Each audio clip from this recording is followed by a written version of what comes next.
సంక్రాంతికి రిలీజ్ అయిన game changer, Daaku Maharaj, సంక్రాంతికి వస్తున్నాం సినిమాలు. సార్ ఇంకా చెయ్యి నొప్పి కాలు నొప్పి ఏంటి సార్? 5 రూపాయలకే మన Sastry bomb దొరుకుతుంటే.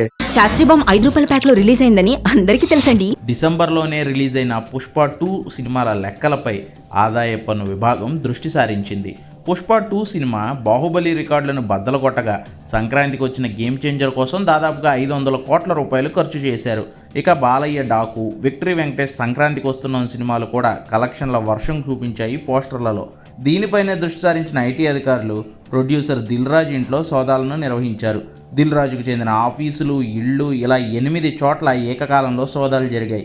Dil Raju game changer, సంక్రాంతికి వస్తున్న సినిమాలకు ప్రొడ్యూసర్ కాగా డాకు మహారాజ్ సినిమాను నైజాంలో డిస్ట్రిబ్యూట్ చేశారు.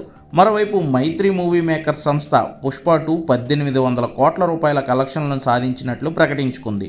మరోవైపు సింగర్ సునీత భర్త రామ్కు చెందిన మ్యాంగో మీడియా ఆఫీసుల్లోనూ ఐటీ సోదాలు జరిగాయి.